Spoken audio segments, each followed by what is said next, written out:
Allah, the most merciful. Fún mi lọ́wọ́ o má jẹ́ nìkan ṣayé mi Rukaya. Ẹ̀yin tèmi orúkọ tèmi ni Alájà Rukayat Aláwìyé Bàṣírí mi. Ṣé ti gbọ́ ń pa ẹ̀ nípa Bísí ológe ṣò? Fún ayẹyẹ lóríṣiríṣi lọ́tún lọ́sùn. Ṣé bá fẹ́ kó gbọ́ nípa yín nípa ayẹyẹ yín káàkiri àgbáláyé? Ẹ kàn sí Bísí ológe ṣò lórí YouTube, lórí Facebook, lórí Twitter, lórí Instagram.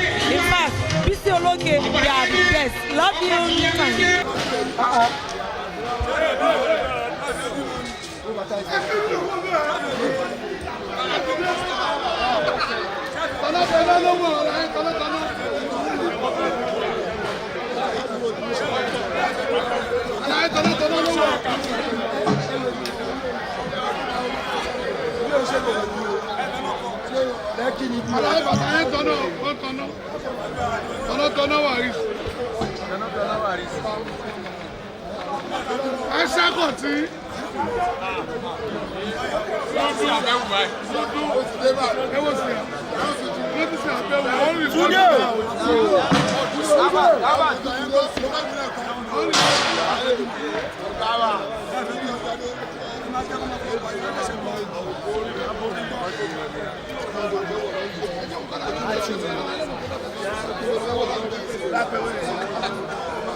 Thanks for watching this video. Please don't forget to click on subscribe button.